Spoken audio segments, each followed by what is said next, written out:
Okay, welcome everyone to the launch webinar of the AECED project's Pedagogical Framework and Guides to Practice. And thank you for being here. I'm Susan Meriläinen from the University of Lapland, the PI of the AECED Consortium. Across Europe, we are living through a moment when democratic life feels increasingly fragile. Learning environments carry a quiet but powerful role in strengthening it. At the same time, we all know that expectations on learning environments keep growing, often faster than the resources to meet them. Yet Europe urgently needs spaces where people learn how to live together across differences. So,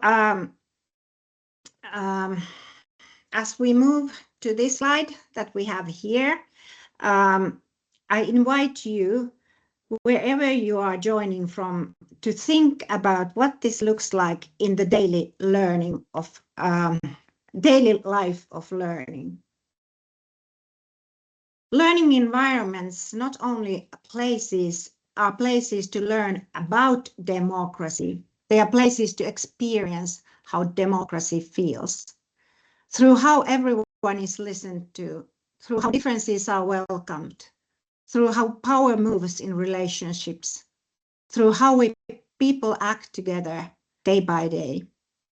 These everyday encounters build trust, spark participation, and nurture belonging, the foundations of democratic life. Through Europe,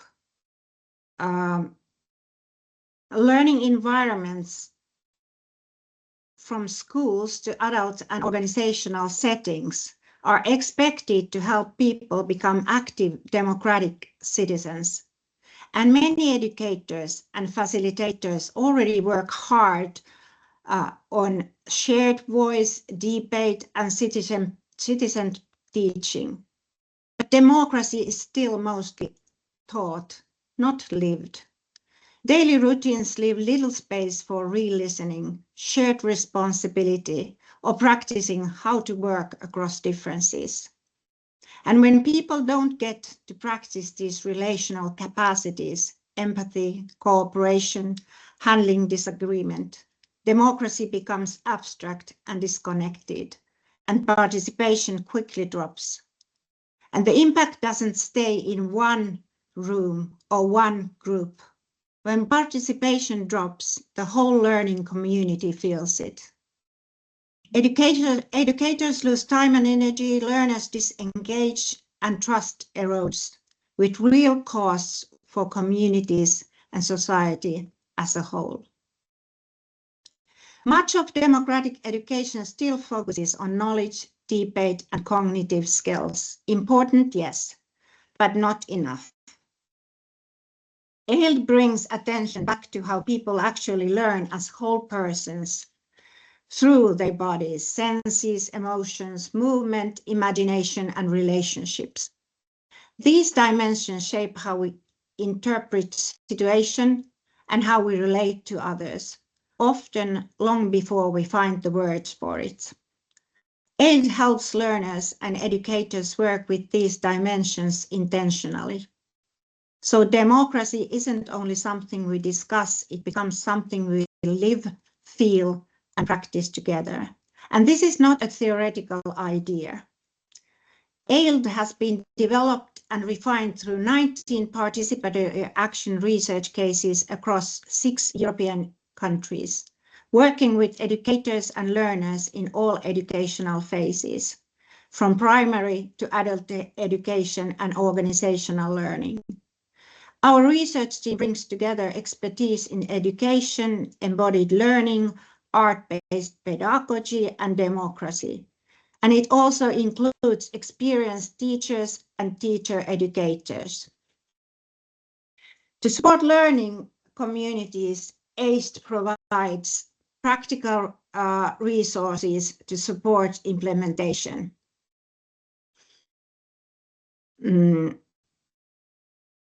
Can you, Joe, turn to the next slide, please? All these resources are designed for adaptation across different national contexts, in democracy with both long and short histories, and across all educational phases. They can be integrated into existing learning without requiring you to start from scratch. We look forward to seeing how ELD grows in your contexts. And now I hand over to my colleague, Professor Philip Woods, who will guide you or us through the next part of the program. Thank you. Thank you very much, Susan. My name is Philip Woods, and I'm going to start with some housekeeping. A few practical notes to help everything run smoothly. The webinar is being recorded, and we'll share the recording and links to the resources afterwards. Only speakers and panelists will be visible in the recording. As an audience member, your microphone and camera will remain off. We'll invite speakers and panelists to turn cameras on when they're contributing. If you have questions at any point, please use the Q&A function rather than the chat or the microphone. You're very welcome to post questions as we go along, and we'll draw on them during the live Q&A session later in the programme. In the second half, we'll invite you to take part in a short embodied activity drawn from our resources on aesthetic and embodied learning for democracy. As with all work to do with aesthetic and embodied learning for democracy, we invite you to participate in a way that feels comfortable and appropriate in your own setting. We'll keep closely to time, and we will finish at 11:30 a.m. UK time, 12:30 p.m. Central European time. If you experience any technical issues, the simplest solution is usually to leave and rejoin the session. I'll turn now to the purpose and programme of the webinar. The purpose of the webinar is to launch a unique pedagogical framework about aesthetic and embodied learning for democracy, and alongside this to launch guides to practice and practice companions that accompany the framework. These are the outcome of a 3-year research project undertaken by the AECED project, which Susan was talking about, funded by Horizon Europe and UKRI. Today, these resources are available for download and available to be explored and to be used creatively in practice. We want to convey our enthusiasm for aesthetic and embodied learning for democracy and to spread the word that the framework and guides written with practitioners and policymakers in mind are available free of charge for anyone who is interested. Now, a little bit about the programme for the webinar. There are 2 halves. In the first half, we present a video which gives a brief introduction to the AECED project. We introduce the concept of aesthetic and embodied learning for democracy. Then there are presentations on the key findings that came out of the AECED project, followed by a presentation that explains more about the framework and guides. The first half will close with a short screen break. The second half of the webinar will start with an embodied activity, which you are warmly invited to take part in. It'll be helpful to have pen and paper to hand, or you can write into your computer. This activity will offer the opportunity to experience something of what we mean by aesthetic and embodied learning for democracy. The activity will be followed by reflections from a panel of speakers which have very kindly agreed to give their reflections. They will be speaking from a practitioner and policy perspective on aesthetic and embodied learning for democracy and its possibilities. There will then be a Q&A session. Panel members or project researchers will respond to questions that you've entered into the Q&A function. The webinar will close with some further information on accessing the framework, the guides to practice and the practice companions. I hope you enjoy your time in the webinar and find it useful. What we'll do now is show a video which gives a brief introduction to the AECED project.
What we're going to do next now is explain to you what we mean by aesthetic and embodied learning for democracy.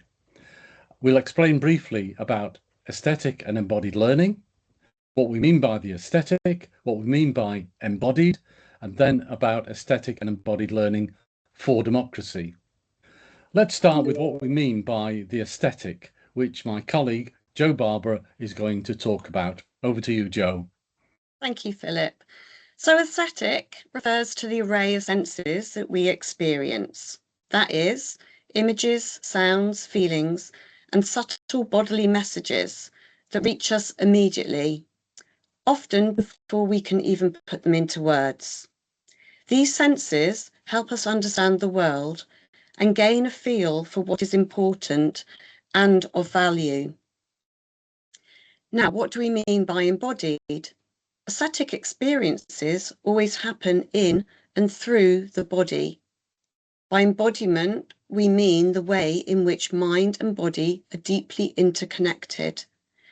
Research on embodiment in different disciplines shows that the human mind and body are connected in a complex way and therefore should not be regarded as distinct parts. So, the aesthetic and the embodied are interconnected. Thought and emotion are integrated and felt through the body and bodily movement. Aesthetic and embodied learning is a way of learning that engages the whole body in processes of meaning making, enhancing awareness, and co-creating knowledge. Particular attention is given to emotions, feelings, sensations, and bodily movements, as well as our creative, imaginative, and ethical capacities. Aesthetic and embodied learning values aesthetic and embodied experiences. Moments, for example, of curiosity, joy, wonder, awareness of what we feel, including feelings of disruption and confusion. These moments are catalysts for understanding and transformation. When we take time to pause and reflect, we can deepen our understanding of aesthetic and embodied experiences. Aesthetic and embodied pedagogical activities can help people connect with their experiences. Reflection and dialogue have the power to bring to the surface tacit patterns of responding to the world. For example, in one of our cases, drawing was used as a way of exploring a developing feel for democracy in the classroom, which contrasted with the culture outside the classroom. So what is aesthetic and embodied learning for democracy? I pass over to Philip. Thanks, Joe. Okay, let's bring all of that together in terms of aesthetic and embodied learning for democracy, which is also called AELD. Well, this draws upon the power of aesthetic and embodied learning for the purpose of exploring and understanding democracy and cultivating a feel for democracy.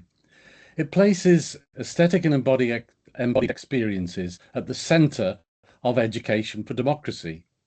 AELD helps us understand democracy, not just with our minds, but through our, through our bodies, feelings, and lived experiences. Many educators already use aesthetic or embodied approaches to learning. Many also focus on strengthening democracy through civic or participatory education.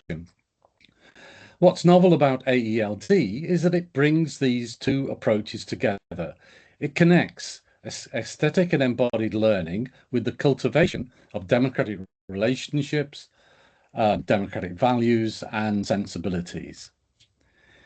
In the AECED project, these ideas have been translated into practical pedagogical activities that use aesthetic embodied methods to support learning for democracy in educational settings in all phases of education. Our research has shown that AELD can cultivate qualities essential to democracy, such as humility, respect, empathy, and active listening. It can increase awareness of aesthetic and embodied senses, so people know and understand themselves and the world in different ways. And it can encourage more democratic ways of learning and creating knowledge. So AELD invites us to experience democracy, not just as knowledge, but as something we feel, sense, and practice, something we live through our bodies and relationships and everyday actions. Thank you. Thank you.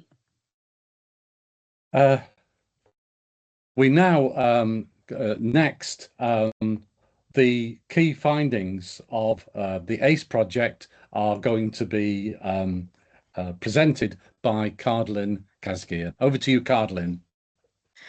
Thank you, Philip. Hello, everyone, and welcome to our launch webinar. My name is Cardlyn Kazgier, PhD researcher at Philips Marburg University, and today I will briefly introduce our key findings on behalf of the Work Package 4 Leader German team. And Joe, I think I cannot move, but can you give me permission? If you go to the top ribbon, you should be able to see a take control icon. No. Okay, do you want to just tell me when to move your slides on? It would be really helpful. Okay, no worries. Okay, thank you, Joe. AECED research stands for Transforming Education for Democracy. In our research, we explored how can move democracy from static, fixed, normative conceptualization into more lived, effective, and relational experience, what we call democracy as becoming. As Sulan already mentioned, our findings are evidence-based from 19 case studies across 6 European countries, spanning through all educational phases, from early years to adult professional organizational learning. Research in diverse social and political histories, as well as different educational and learning cultures in different European countries, allow us to see plural and sometimes multiple realities performed in the educational environments and find out how ALD nurtured democratic capabilities in different settings. And AECED builds on participatory action research. We engage with research to action approach. We work with national and European stakeholders since the beginning of the project. Crucially, we configured traditional researcher and research hierarchies. Participants were engaged as insiders within specific expertise in different fields. In our research, we sought social social change, and it's grounded in participant agency. Thus, in our research, together with us, our participants were co-researcher and co-creator. And also in our research, based on participatory action research approach, we valued iterative approach. In some cases, we trialed in multiple iterations. For instance, in case 7, we had 3 iterations throughout 3 semester courses. Or in some cases, our partners trialed in many following workshop formats. But we also identify 6 cycles of phases for each iteration: introduction, familiarization, planning, action, collaborative reflection, and analysis and synthesis phases. And also in AECED research, it builds on in our methodological framework, in agreed framework, we develop 3 interconnected levels of transformation: individual and collective growth, organizational change, and onto-epistemic transformation. At the beginning, when we were developing our methodological framework, we called epistemic transformation, but on the way throughout the research, throughout the discussions, it's reframed as onto-epistemic transformation. And being mindful on time, I will very briefly highlight the main aspects of our research results. For the individual and collective learning, we aim to transform learners from passive observers into more resilient, empathetic, and democratic agents. We also approach learning environments not only at the individual level, but we also valued collective learning in the research settings. In the early years and primary education, children move beyond just following rules in their school settings, but also to sense inclusion and democratic values and recognition of their own emotions. In the secondary education phase, students step into co-researcher role, developing the cognitive flexibility and empathy. In higher education settings, participants learn to move through uncertainty and develop professional agency in their future of professions. As art-based and embodied methods were new for many of them, we also observed some discomfort, shyness, shame. Those feelings also traveled into the room, or their engagement as co-researchers were also new for many of them. They also struggled to step into the research field, and also they sometimes felt discomfort. In the adult professional and organizational learning, participants reported healing sensations and gained confidence to dismantle some rigid institutional hierarchies. However, for a long-term transformation, we discuss to thinking about more institutional conditions. In the onto-epistemic transformation, we search some epistemic shifts moving from purely cognitive way of knowing to dialogical, holistic, sensory, and embodied ways of knowing. We also reimagine knowledge production by stepping into another's shoes.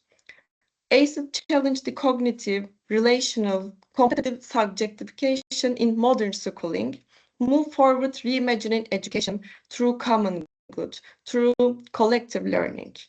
We view democracy as an assemblage in movement, knowledge co-created through the entanglement of bodies, spaces, and effects.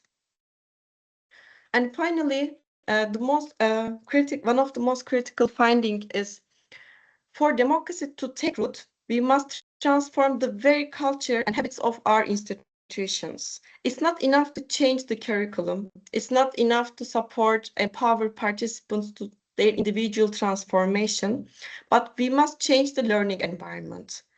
We find out some successful democratic sparks, what we call, for instance, pockets of praxis, the whole school approach, intergenerational learning labs, caring and ethical relations, change agent approach in organizations. But our research highlighted the importance of changing school culture, establishment of institutional routines, establishing communities of praxis, exchange networks within and across institutions. Based on evidence-based findings, when we were ending up with transnational conclusion, we developed 9 key terms which are important in all educational settings to adapt ALD innovation.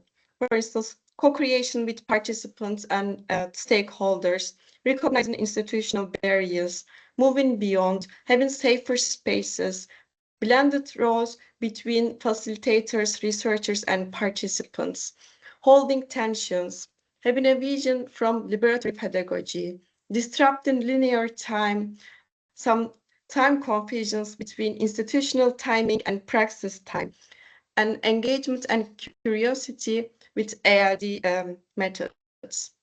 All emerge as a common themes from our research. And alongside the research, we also developed some emergent concepts and theories from our research phase. Since the beginning, we work with some democratic principles and democratic values, but on the way in between discussions and after the research phase, from different national teams and from different theoretical orientations, we also develop democracy as becoming, acceptive gaze, democratic sensibility, commoning approach for education for democracy.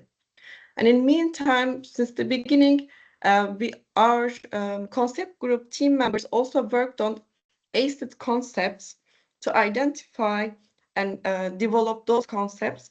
And in the pedagogical framework, we also include all the AECED concepts like aesthetic and embodied learning for democracy, imagination, relationality, all concepts which are relevant and important to implement ALD innovation in the praxis.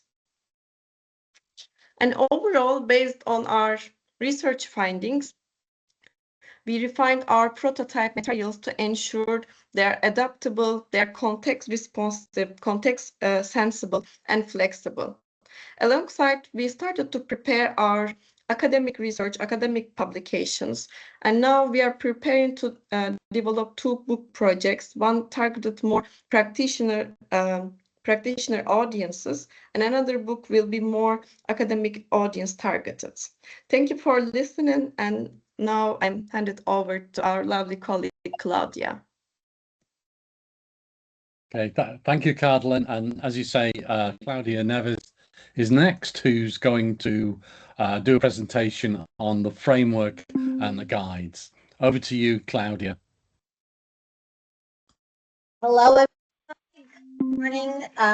I'm Claudia, as Philip said, from the Portuguese team, and today I'll be presenting the AECED framework and guides, or in a more way, how 3 years of research slowly became something you can actually use.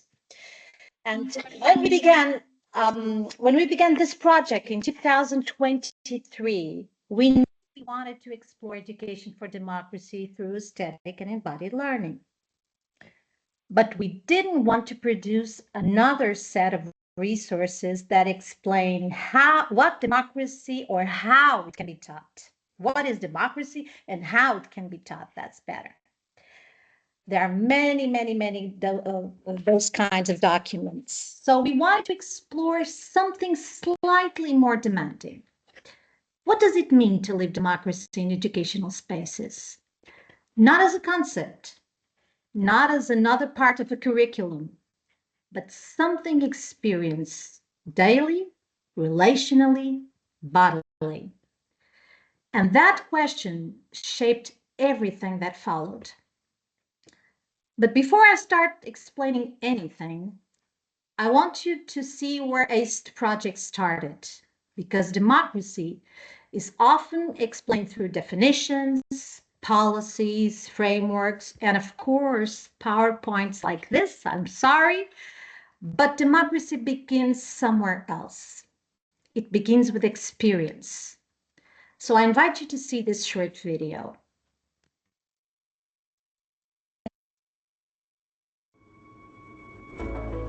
This pedagogical framework and the 4 phase-specific guides are here to be explored, not read from start to finish.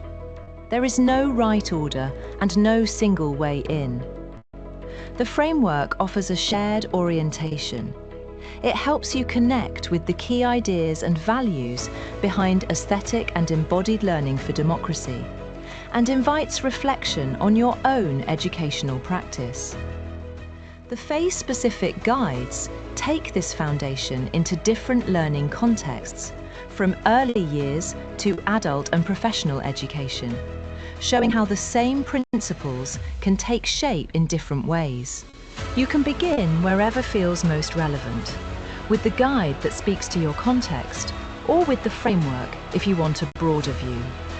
You can move back and forth as questions emerge. The practice companions are practical entry points.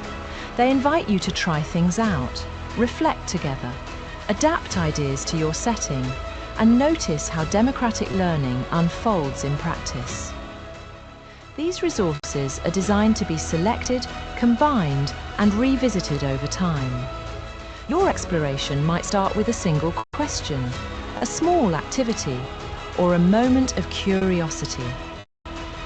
Think of this framework and these guides as a companion for inquiry, supporting you to explore democratic learning in ways that are meaningful, responsive, and grounded in your own context.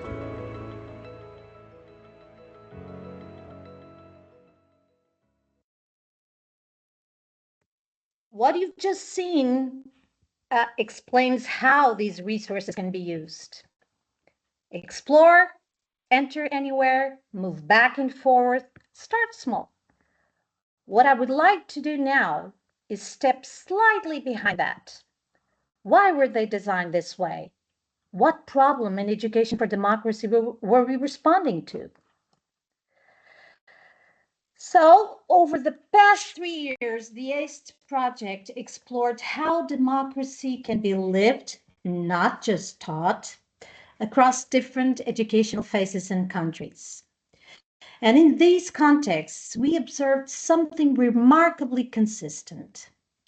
Education for democracy was strongest when learners were invited into co-creation, when emotions were not excluded from the learning process, when the body was present through movement, space, voice, and when educators practiced what we call responsive pedagogy. But research findings alone don't change practice. So we faced a difficult question. How do we translate all of this into something educators can actually use without losing the soul of the project? Our challenge was not simply to produce documents, as I said previously. It was to turn research into practice without turning something that is alive into something rigid. So we didn't want to create a manual. We didn't want a checklist. We didn't want something that says step 1, step 2, step 3, because democracy does not unfold like that. Instead, we wanted to create resources that remain open, flexible, alive in the hands of those who use them. You heard in the video that there is no single way in, that design choice is intentional, because democracy itself does not have a single entry point. Some people enter through questions, others through tensions, others through practice. So the architecture of these resources of the AECED project mirrors the nature of democracy itself. The framework is the foundation, the pedagogical framework. We sometimes describe it as the DNA of the AECED project. It provides the core ideas, the shared language, the philosophical grounding, and it answers the question, what is aesthetic and embodied learning for democracy? And here I want to slow down slightly, because the framework introduces 3 central ideas. First, democratic sensibility. It's not a competence, it's not a measurable skill, it is attentiveness, a cultivated sensitivity to how power, voice, participation move within space. Who speaks easily? Who withdraws? Who is interrupted? Who feels safe? Secondly, responsive pedagogy. This means that teaching is listening. Teaching is adjusting. Teaching is willing to be changed by the encounter, not delivering content unchanged regardless of context, but responding to what is present in the room. Thirdly, the acceptive gaze, perhaps the most challenging.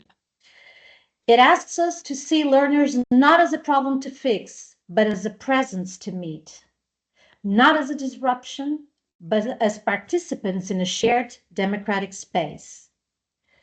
So this framework offers the philosophical ground, but it doesn't tell you what to do on Monday morning. For that, we needed something more. So the AECED project developed 4 guides, one for early years in primary education, one for secondary education, another one for higher education, and another one for adult, professional, and organizational learning. Because democracy looks very different when you're 5 years old, when you're 18 years old, or when you're in a staff meeting next week. Each guide shares the same DNA, but each one speaks to a different environment. And let's take a look at some examples. In early years in primary education, democratic practice might involve children physically negotiating space together, deciding how to arrange a classroom corner, for example. In higher education, it might involve co-creating the framing questions for a seminar instead of simply responding to the lecturer's prompt. In professional learning, it might mean redesigning meetings so that silence is not automatically interpreted as agreement. Different contexts, same sensibility.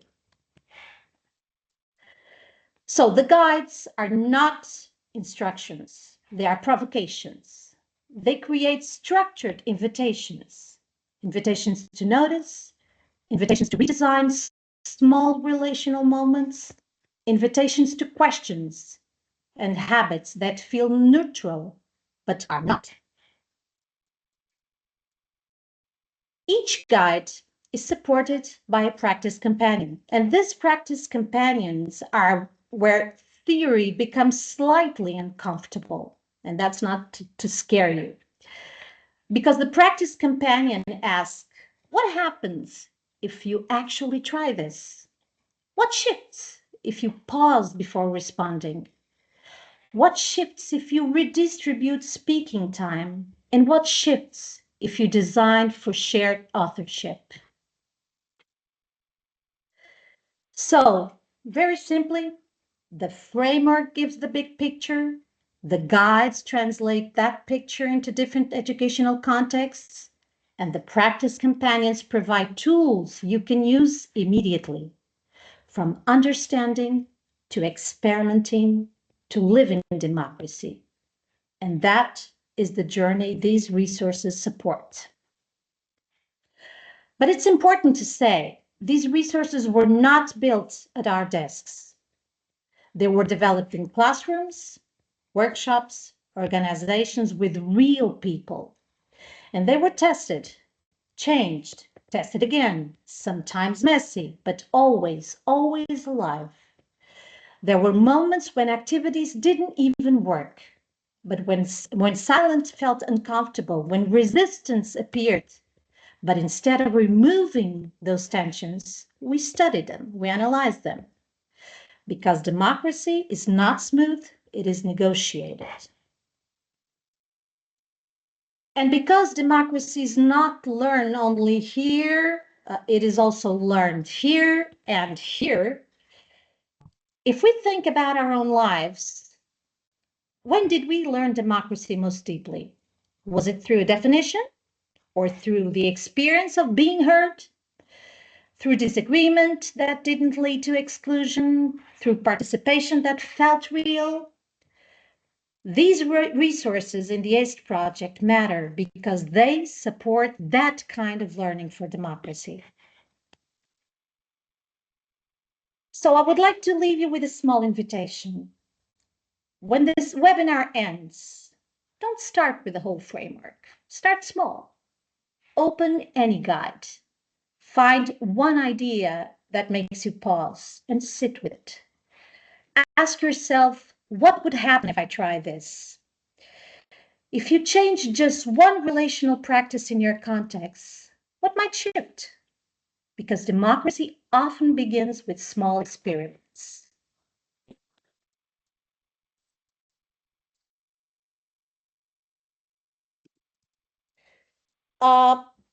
So we didn't want to create this framework and these guides to tell educators what democracy is. We really created them to help people experience. And now you won't just hear about these resources after a short break, you'll experience them and what they can make possible. So thank you for your attention and see you in a few minutes.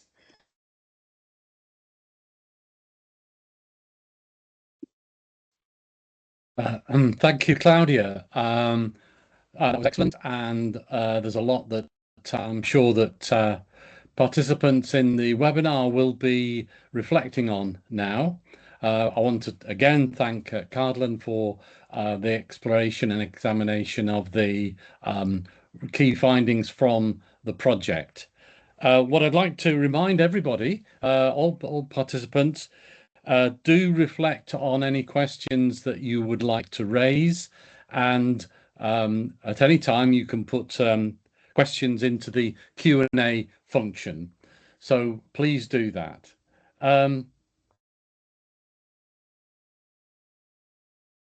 Next, we have an opportunity for a screen break before the second half, which is scheduled to start at 11:30 Central European Time or 10:30 a.m.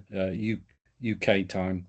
So we'll have a short break, and it is an opportunity for you to reflect on what you've heard, note down any thoughts that you have, and as I say, you're very welcome to put questions into the Q&A function. So we'll break and we'll come back together at 11:30 Central European Time, 10:30 a.m. UK time.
We're nearing the time when we're going to restart the webinar, start the second half.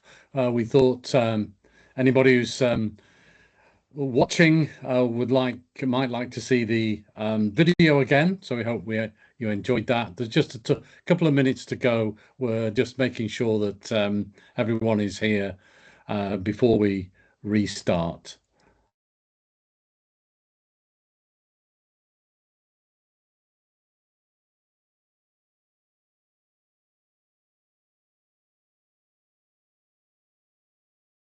I can see that we've had one question in via the Q&A function, which is good to see. If anybody else would like to contribute to a question, please feel free to do that now or anytime during the second half.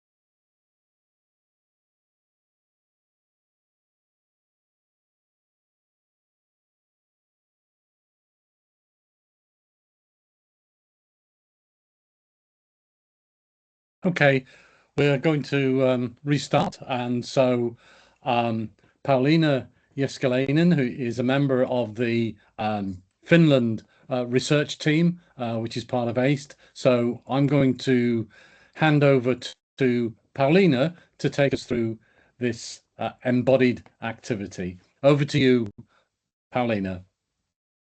Thank you, Philip.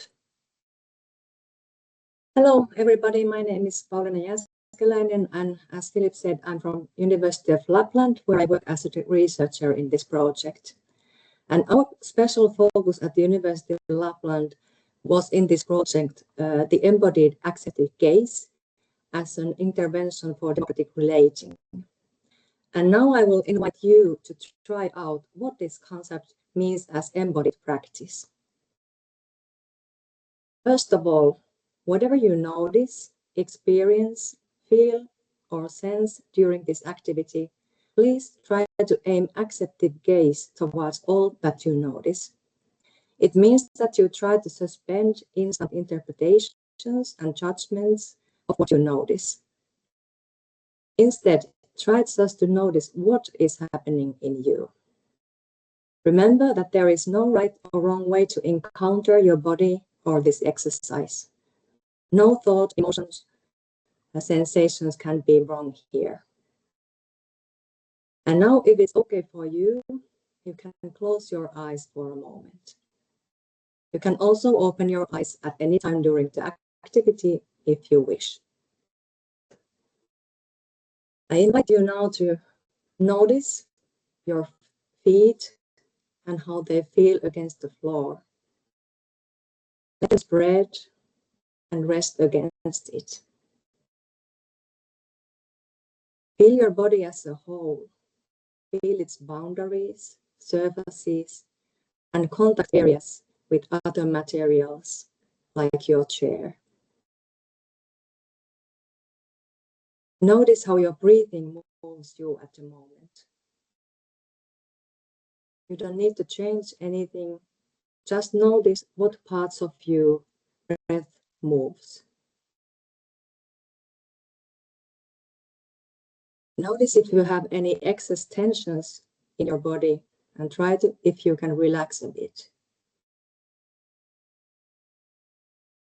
Notice what else is moving in your body. You might sense your heart beating or other sensations drawing your attention. Notice also what kind of thoughts are running in your mind.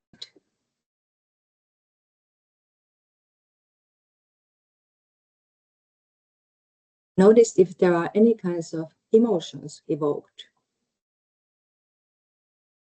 This practice might be familiar to you or something completely new. Just notice how you respond to this activity and how your previous experiences echo during this. Now, sensitize yourself for possible impulses to move your body by asking, what does my body want right now in this moment? If an impulse comes, you can follow it if you like and start to move your body.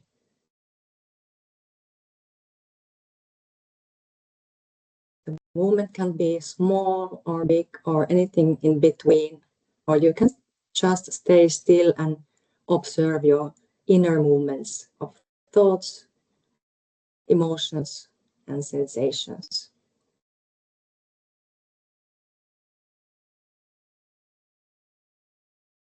I'll let you now move in silence for a minute.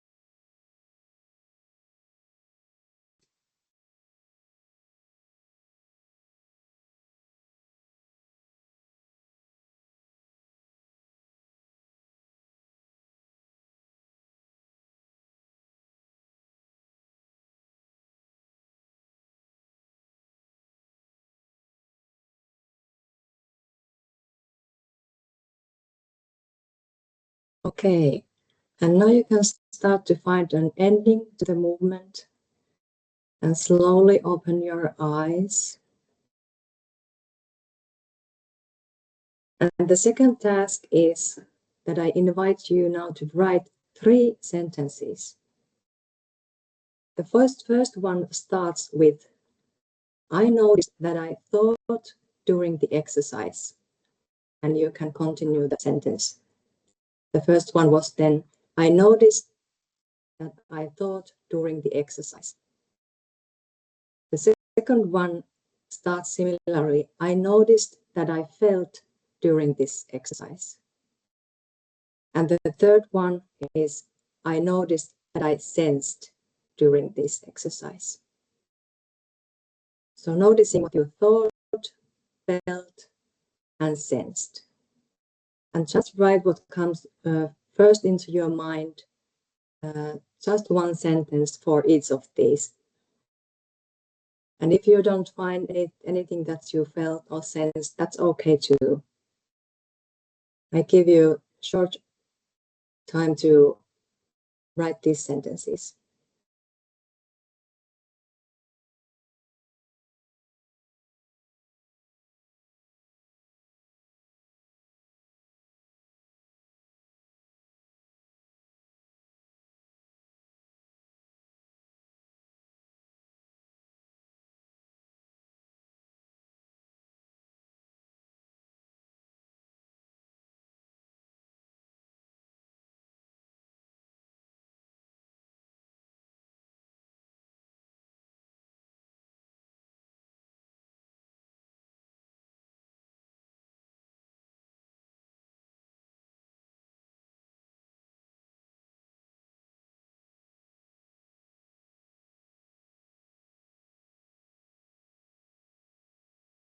Next, I invite you to look at your sentences and consciously aim the acceptive gaze towards them without analyzing, judging, or justifying. And notice how this makes you feel. Just accepting these as appearances of how your embodied relation to embodied practices is right now.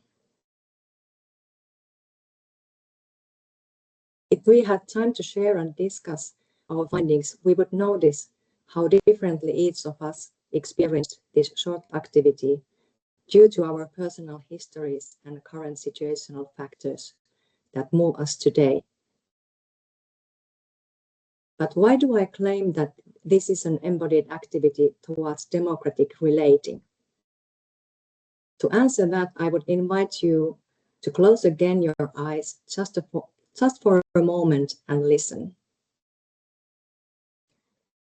I answer the question why the acceptive gaze could help us with democratic relating by asking what could happen in your day-to-day relationships, especially in educational encounters, if everyone tried to practice an acceptive gaze towards oneself and the different others. How would that feel like? This doesn't mean accepting the other's opinions as such, but understanding more empathically where others come from. What if we could suspend our instant judgments and describe the emotions, sensations, and thoughts as actions, understanding that they are learned ways to respond to others, but we are not them? Could we understand then better that these ways of responding can be changed if we recognize them and look at them through the acceptive gaze, instead of feeling destructive guilt or shame, or on the other hand, viewing them as only and best ways of responding to the situations and others? Our habitual ways of responding have reasons behind them, but sometimes the roots of our behavior need to be reflected from the point of view of the joint goals, such as democracy as becoming. Embodied methods as reflective mediums, such as the practice of the acceptive gaze, can help us in this emphasis. You can now open your eyes, and I will finish this activity by saying that you can find more information of theory and practice of the acceptive gaze from our framework, guides, and forthcoming publications. And you are also welcome to contact me for further discussion. Thank you for your attention.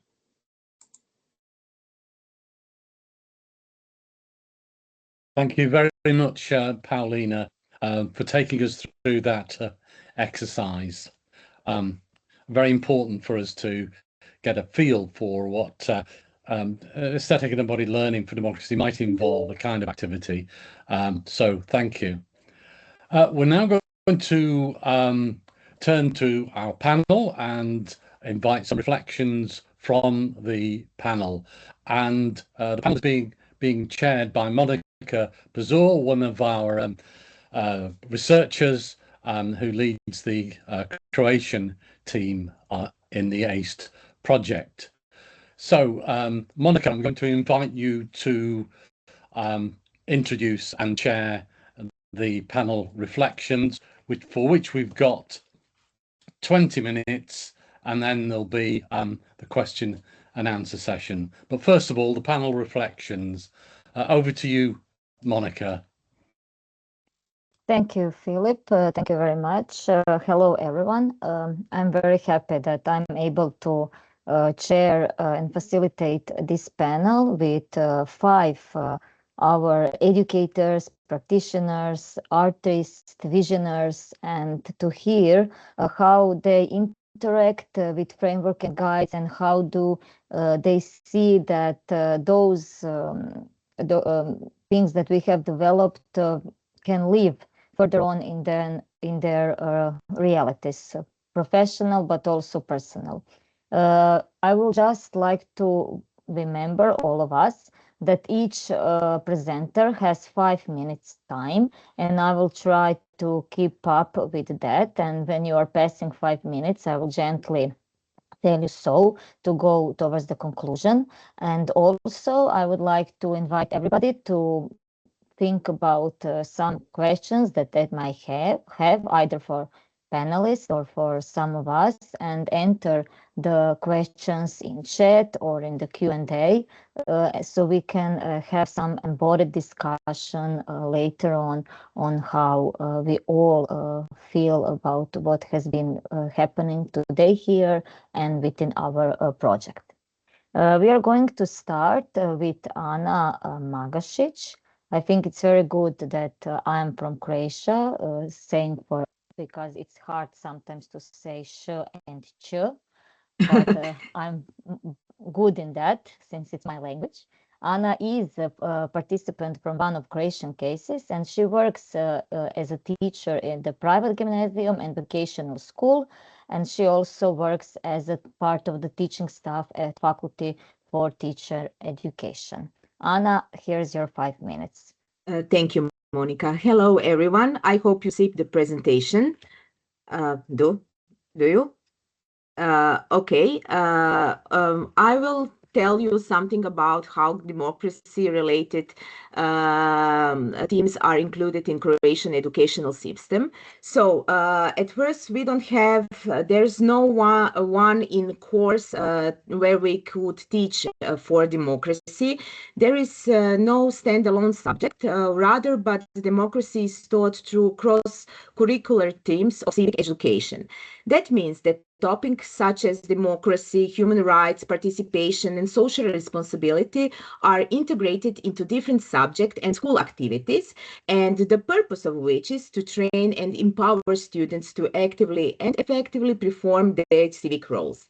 We have two objectives. One is development of civic competence, creating active and responsible citizens, and another one is practice of democratic principles within school life and the social community. In Croatia, there is integrative approach. So civic education is implemented in another subject through an interdisciplinary and integrated model of teaching. So the teachers integrate democracy in their own subject through particular subject curriculums and in class meetings. While it allows flexibility, it also depends heavily on individual teachers' initiative. So it largely depends on the preference and the emotions of the teachers and their interest in the topics. We have some problems. We have a very little experiential learning and engagement with the community. Now I will tell you something about my workshop with my students and pupils aged 16 to 20. The workshop titled was Where Do I Stand? We talked about different roles in societies, and the key terms was social equality and inequality. In this, we talked about dignity, freedom, stereotypes, prejudges, minorities, and marginalized groups. We talked about two topics. One is respecting diversities, and another one was reflecting on inequalities. So in a workshop, we have 4 activities: rapid writing exercise, freeze frames, story creations, and group discussions. I will show you the pictures, what the students and pupil did. At first, we have one question. What does the concept of democracy mean to you? And then the pupils write what they mean, what democracy is. You see the terms. They showed two freeze frames, one of each other, what they mean about discrimination, dignity, and so what. After that, they discussed and they talked about what they felt during the workshop. Pupils actively and critically reflected on the social issues surrounding them. It was very positive experience because they considered real life problems affecting their community and linked them to broader democratic values and rights. During presentation and discussion, they talked very openly. They engaged critically thinking, and they argumented to each other about what they felt and what they mean about democratic society. They discussed the feelings the workshop evoked in them. They talked about empathy and understanding of different perspectives in community. So looking forward, what I think I hope to continue developing this approach in my practice. I think this project has encouraged me to reflect on myself as an educator in supporting active and responsible citizenship. I think it's not only about knowledge, it's about active in community. It's about thinking and question and participate. I think it's essential to incorporate democracy into pedagogical framework, and developing critical thinking is crucial for our students and pupils. I think there is some potential for expansion, not only in classroom, but it's crucial to include students in community, organizing field trips, workshops, or projects.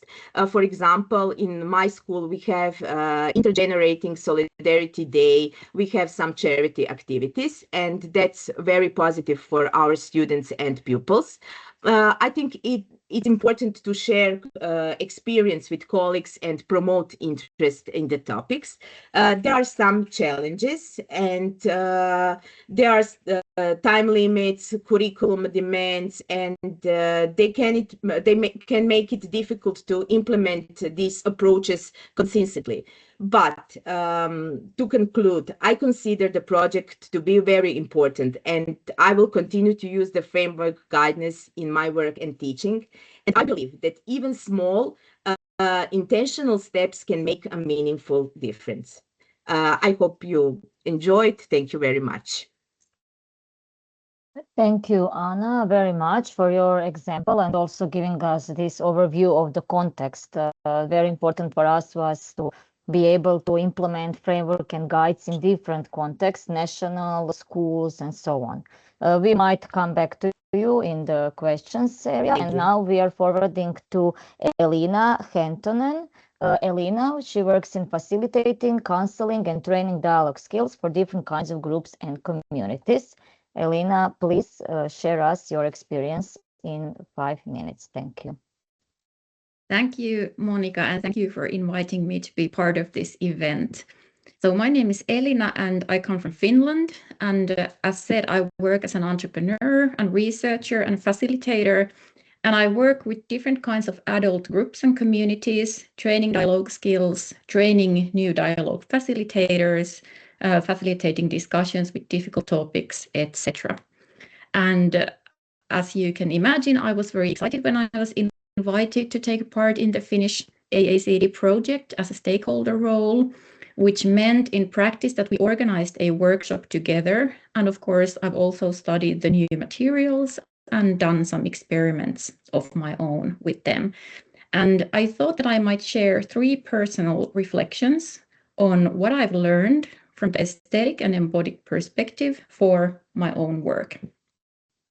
And the first learning is very simple, and I think at the same time also quite radical. So democracy begins in sensing the body. My experience so far has been that in many dialogue settings, we focus and we rely on words. We analyze them, we interpret them, we respond to them. So we do a lot of important cognitive and reflective work. But while we are doing that, something often disappears, that is our bodies. We kind of forget that we're not just speaking minds, but we are also embodied beings. But the body is always there. And from this perspective, including others does not mean only inviting their perspectives and their opinions, but it's also making the space inviting to diverse ways of being in the room, embodied. And this also means that I sense myself. I'm also a body in the room, and I can never be neutral in that respect. And I'm thinking that in difficult situation, my task is not only to think clearly, but also to tolerate all the ambiguity in my body that happens in those kinds of situations. And now, for example, when I train new facilitators, I more consciously invite them also to sense what happens in their bodies when they are practicing and reflecting their facilitation. Then my second learning is about slowing down. I've experimented and learned that when I introduce small embodied exercises, grounding the feet, moving around, moving together, positioning ourselves in relation to questions or each other, I think that something shifts and the tempo changes and we become sort of more aware what we are doing while we are doing it. And oftentimes also the spoken dialogue afterwards also changes. It might become less reactive, it might become more attentive, sometimes maybe even more honest. And then the third important learning for me is about imagination. I think that in a world filled with polarization and crisis and rigid positions, we need imagination more than ever. And when we introduce play, creative exercises, working with images or metaphors or crafting something, people begin to think and feel a bit differently. And I think that being playful in the room might loosen fixed positions, allow more space for experimentation, etc. And if we think that democracy depends on the ability to imagine that the world could also be otherwise, I think this imagination is exactly what we need. So these are the three things that I've learned and reflected so far, and I will continue to explore and practice these new ways of being with others in bodies, in spaces, and in imagination. So thank you. That was my reflection.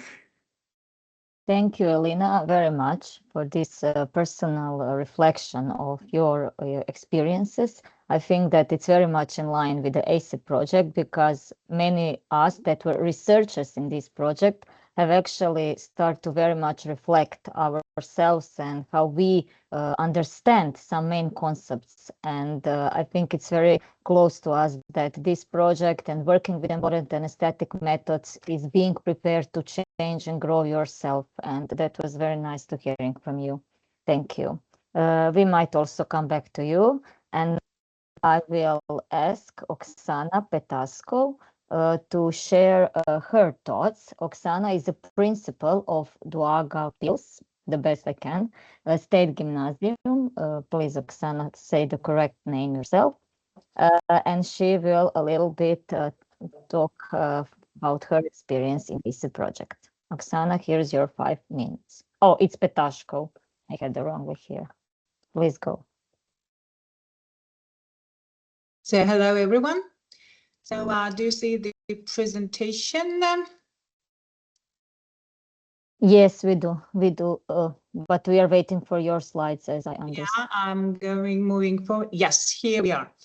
Okay, so again, hello from Latvia. My name is Oksana Petashko, and I represent Daugavpils State Gymnasium, which is also one of the oldest secondary education establishments in Latvia.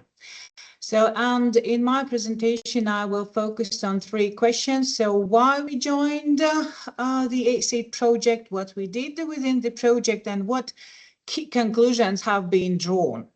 So why we joined the AECED project? So first of all, its civic participation is one of the transversal skills that students in Latvia are officially expected to develop. And AECED values like freedom, responsiveness, and equality align with the core values of our gymnasium, so which we actively foster in not words only, but deeds mostly. We view democracy as a lived practice, becoming, experiencing, and building mutual respect, inclusion, collaboration, creativity, and care. Our experience shows democracy cannot rely on cognition alone. It also involves emotions, senses, and embodied interactions, and therefore holistic learning, cognitive plus aesthetic and embodied, is essential.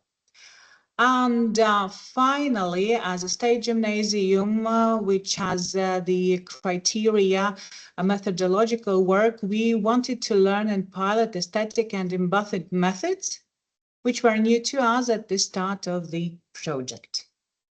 So these were main reasons. And how did we work? So first of all, group of participants were decided on. And the group consists of principal, teachers, and 11th grade students. These are 16, 17-year-old young people. And all the process was implemented in 2 iterations. So first we started with intensive training with Riga Technical University researchers on democracy is becoming and aesthetic and embodied learning. Then we designed our own aesthetic and embodied learning activities to promote democracy across subjects, extracurriculars, and civic democracy-related problem situations. Then we, of course, piloted with materials with our students, shared reflections with the university researchers, and finally developed recommendations for further development and sustainable integration of AECED ideas into school practice. What key conclusions have been drawn?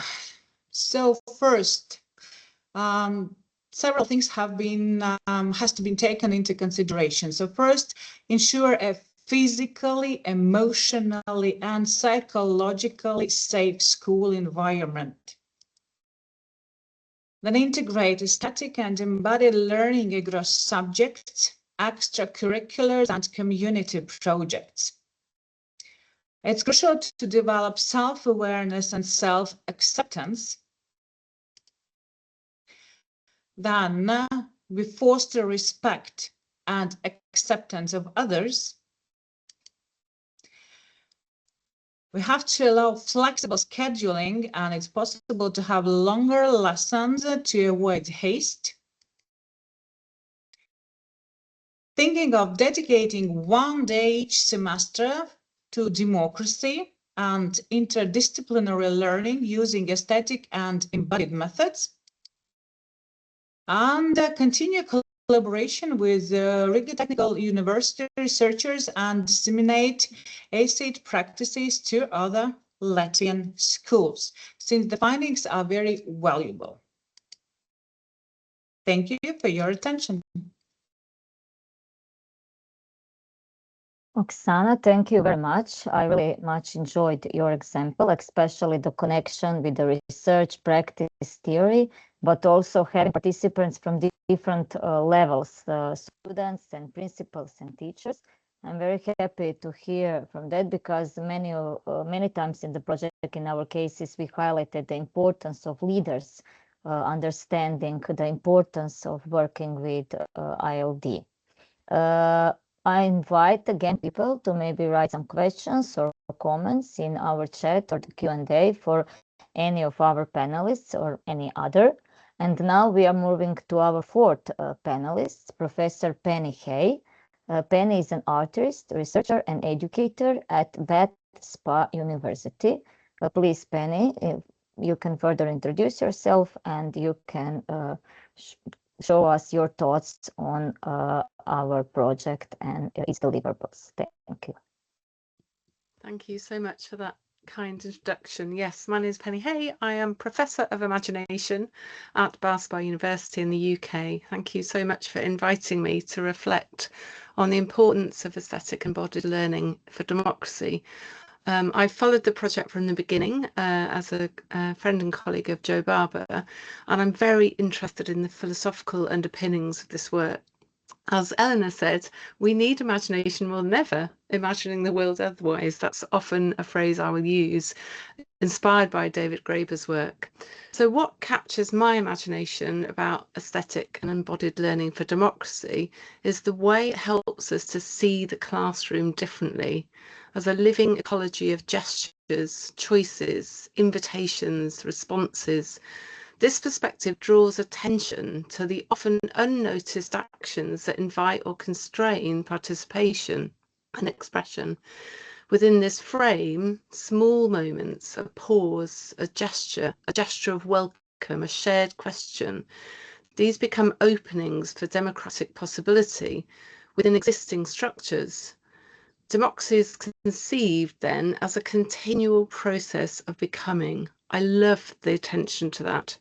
Grounded in the core democratic values of freedom, equality, equity, and responsiveness, and more.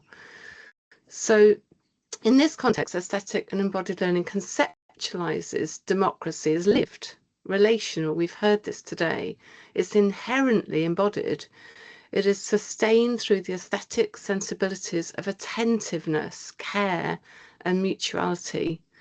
So as an ethical disposition, this is enacted in the everyday.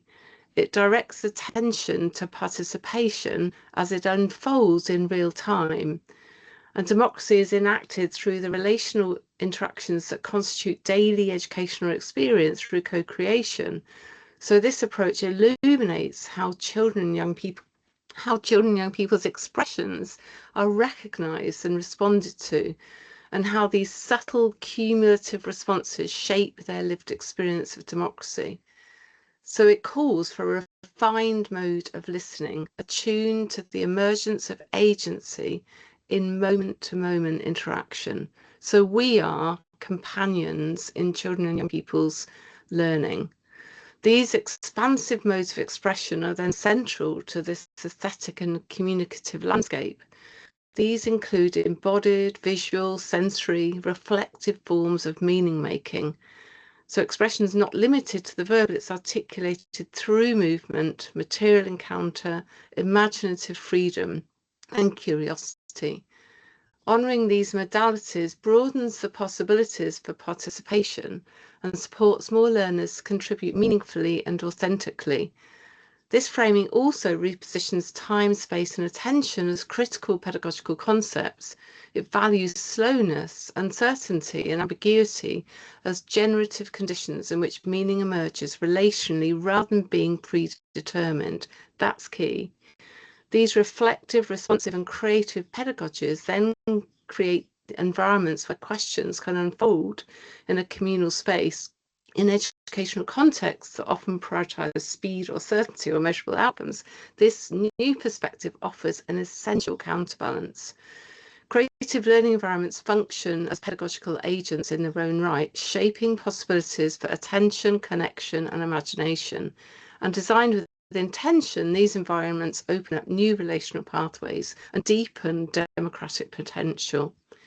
So in my own work, I use aesthetic embodied learning to foreground the relational, emotional, sensory, and embodied dimensions of learning. I often talk about beautiful, aesthetic, immersive learning. I aim to make visible the ways in which difference and uncertainty contribute to democratic engagement, transdisciplinary expression, and meaning making. I strive to cultivate or co-curate those spaces for reflective dialogue, deep listening, responsiveness, and holding that vulnerability, all as essential elements of shared inquiry. So co-curating, notes that the word curation is to do with care. The co-curating the learning process highlights then learning as a collaborative, creative endeavour in which multiple voices and different ways of knowing are valued. So here, aesthetic and embodied learning offers conceptual and practical resources for noticing the subtle dynamics of participation as they unfold. It supports educators in cultivating environments where imagination, curiosity, and multimodal expression can flourish, enabling learners to develop the democratic capacities urgently needed in contemporary education. I can't stress that enough. And for policy actors in the room, the ACE project aligns directly with the conditions necessary for a healthy democratic society. Agency, attentiveness, ethical engagement, collaborative inquiry, critical thinking, all in the context of being an active citizen in civic life. Supporting such work at a policy level will strengthen this participation, broaden the forms through which the expression of democracy is recognised and nurture dispositions essential for democratic life. This research project is inspirational, and it invites us to reimagine classrooms as places where democracy is actively lived through the everyday embodied practice of care, attention, imagination, intellectual curiosity and shared responsibility. As Joseph Beuys observed, every classroom should be a work of art. Thank you so much, all of you, for this important and transformative work, and I really hope it will lead to a paradigm shift. Thank you very much, Penny, for this very interesting interpretation and envisioning our project in the way you have presented. I love very much how our panelists and you as well move from concepts like to very embodied moments and feelings, and also how in this project where people talk, they just move naturally from something individual, personal, to the spaces, to the classrooms, to the institutions and the society. And actually this is very much showing in these things that we are listening, this lived democracy, because when we are living something, we are just fixed in one moment, we just move towards different situations. And thank you for what you have shared with us. And now we are moving to someone who as well has been part of the project through the whole project in different roles. We are going to listen to Roland Ozels at the moment. He is representative of the Ministry of Education and Science of Latvia. However, he was also part of our project before as a researcher. So Roland, please tell us a little bit about your experience. Yeah, thank you, Monica. So it is my pleasure to join the webinar and also the panelists. And yes, as you mentioned, I started the project itself as a researcher, one of the team of the project. So, and it's just happened a year and a half ago, so that I changed my role. And now I'm currently working as a policymaker in the Ministry of Education.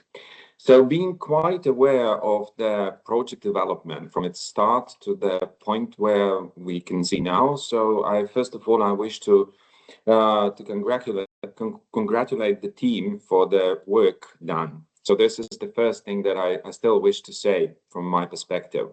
But then thinking about the AECED itself, I wish to stress three major things as from the policymaker perspective currently. So one of them is about the concept of democracy, seeing democracy rather than democracy as becoming. The second point I wish to stress and emphasize from my perspective is about aesthetic and embodied learning for democracy. And then the third one about aesthetic and embodied learning itself as a tool. So if to start with the first one, I think we should realize so that we currently actually live in a very turbulent time when democracy is not a self-sufficient concept anymore.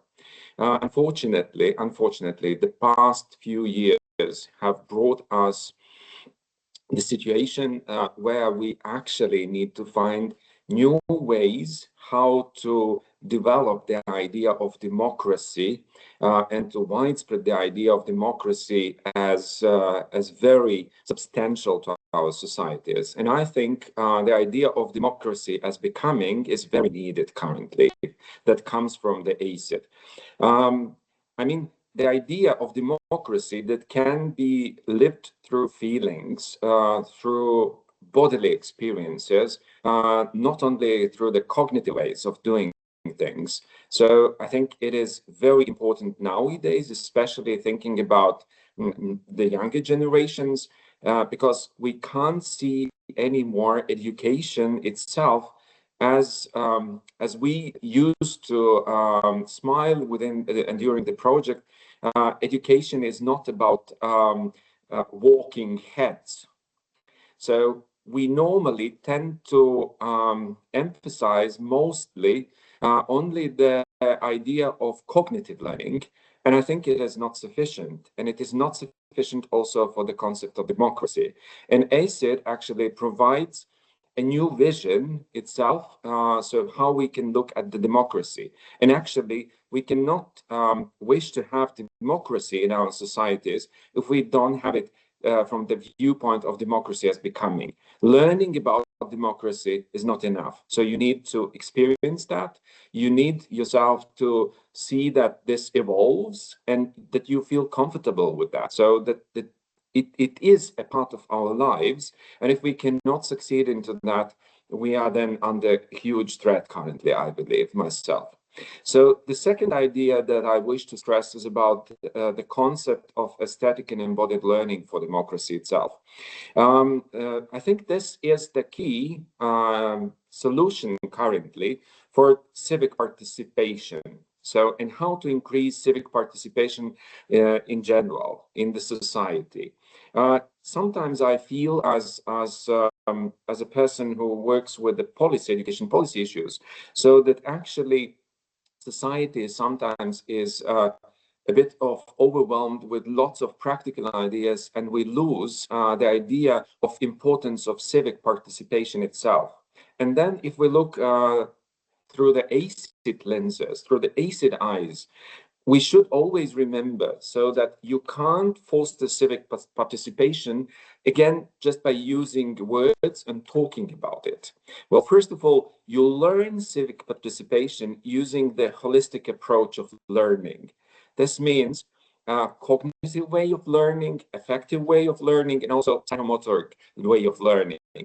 And if it's not holistic, so then we should always realize that by avoiding the part of bodily experiences, we actually can stop learning experience even by 70% of our students.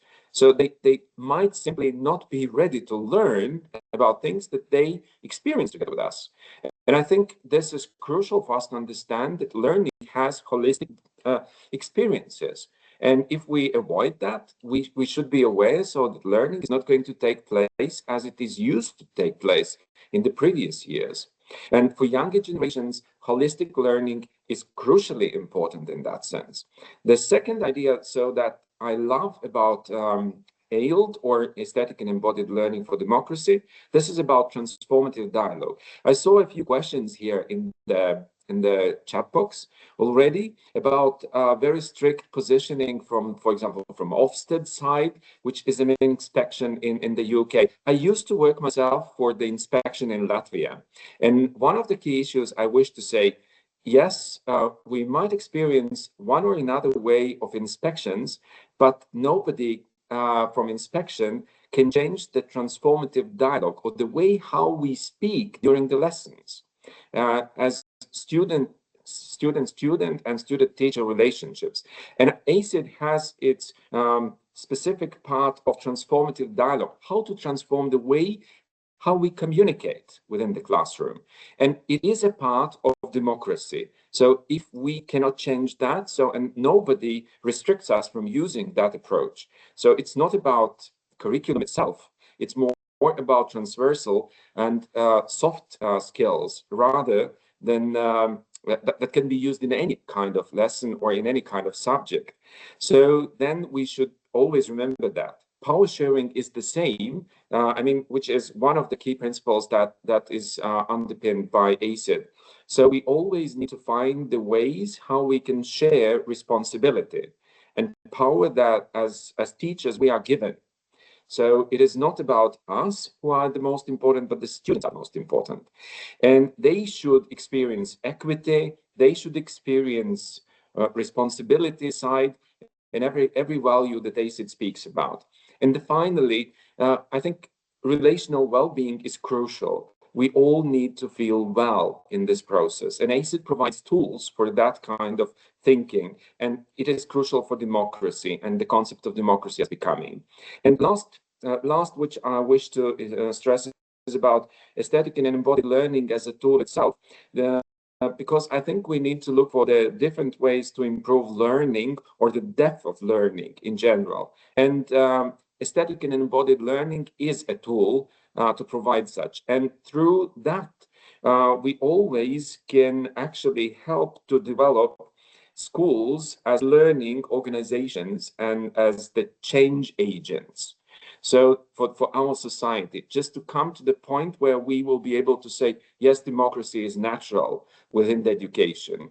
So, and this is something that we need to think a lot. And the second thing that I wish to stress here, actually, AECED provides very good tools how to find better solutions also for inclusive education.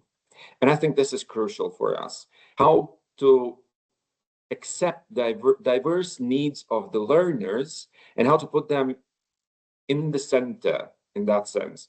And all the materials that have been prepared actually give very clear key points, which just by taking that into account and embedding into our daily practices as teachers and practitioners, they actually provide a different atmosphere, different ethos within daily practices. And I think this is crucial for us. And I think let's try to do that together, because we cannot expect anyone else to come in to do that. Yeah, Monica. Thank you, Roland. Thank you very much. Every time I'm listening to you, I'm start to envisioning some other Croatia. If people in Croatian ministry would have at least part of the knowledge you are sharing with us, I would be very happy about that. Thank you. It's very interesting to listen at your perspective. So now I think we Monica, yes, Monica, Philip. sorry to interrupt, Monica. I just wanted to say that we can have a few minutes for questions till 25 past the hour, because Karen can do her bit within 5 minutes to conclude it. So we've got a few minutes, but we must conclude the question and answer session at 25 past the hour.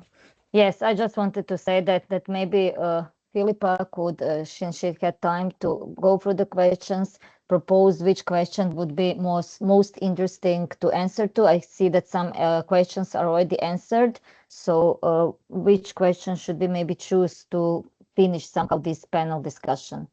Monica, I'm happy to do that if that's okay. Yes, thank you. Okay. Yes, Karen. Yes, thank you. Yeah, it's good to see that people have been responding to the questions in the Q&A already, so that's really, really great. So I'll just pick out a couple, if that's okay. I might start with one that's not been covered so far. There was a question around using creative arts-based and embodied approaches. So what would the panelists say to people who are interested but might not feel that they are artistic, might not feel confident that they are artistic enough to use these kinds of approaches that we've described in AELD? So Monica, do you want to invite our panel to respond to that question? Yes, maybe Professor Penny Hay, as I see your camera is on, and I think you could fit very well to answer to this question. Thank you. Yeah, I'm very happy to respond to that question. It's a question that comes up a lot. And I think it comes back to, you know, our kind of self-belief about being creative. So I was really lucky that I worked with Sir Ken Robinson for many years, for most of my career actually. And sadly, you know, Sir Ken died in 2020, but we are kind of living out his legacy. And one of the things he always said so powerfully was that, you know, we are all creative. It's an innate human capacity.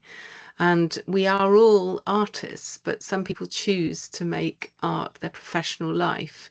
So it's about our confidence in expressing ourselves as artists in the world. And for me, it comes back to how we show up in the world.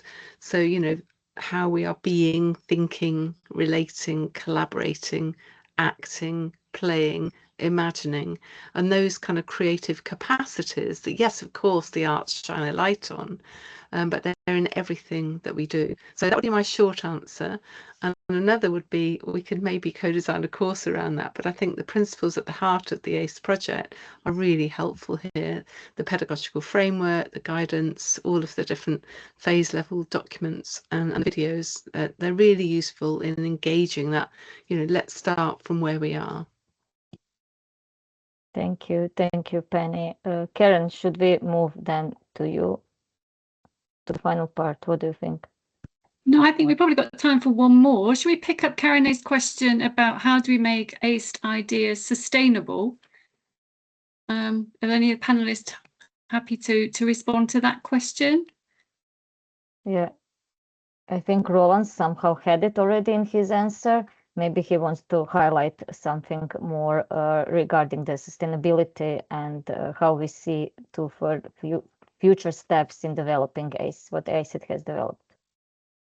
Thank you, Monica. Well, first of all, I think we need to use the existing mechanisms. So, I don't think we can find something out of space currently.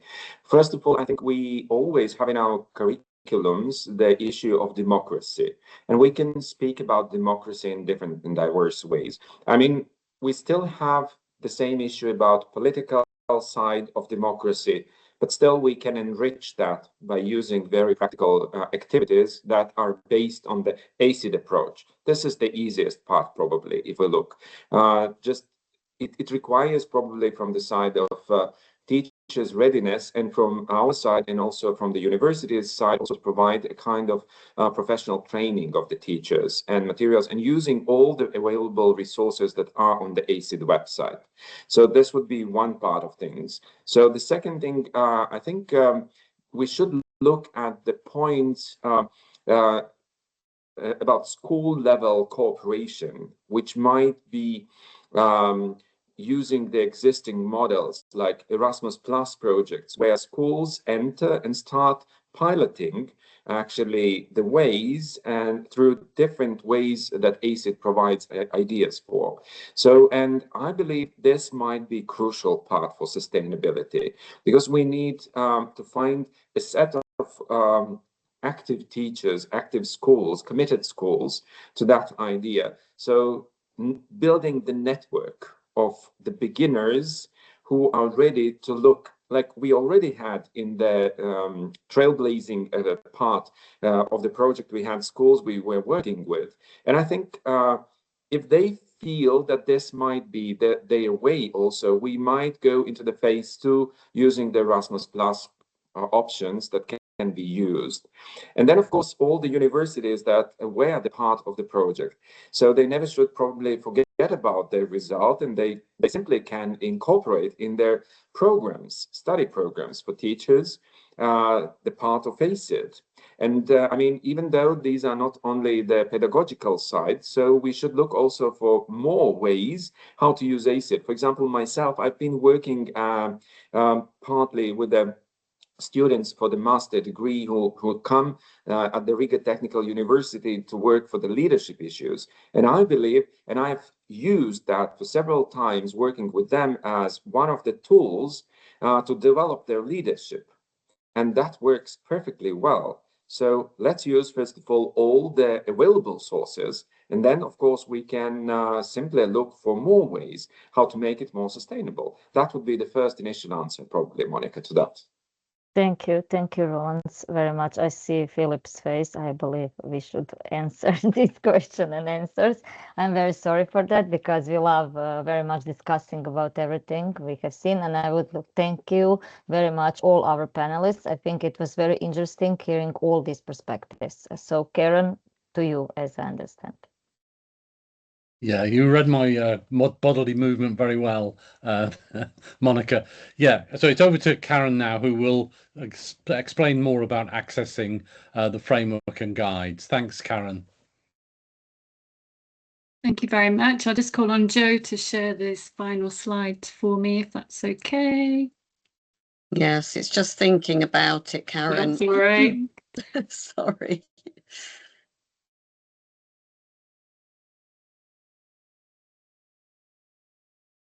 Let me try again. I was about to say, I mean, all my colleagues on the ACE project know that I'm preoccupied by time, and it seems probably inevitable that we never quite have enough time to have all the discussions that we want in this project. Right, okay, we have slides. Let me get to your slide. Excellent. Can you see that? I can, hopefully everybody Have you got control? Yeah.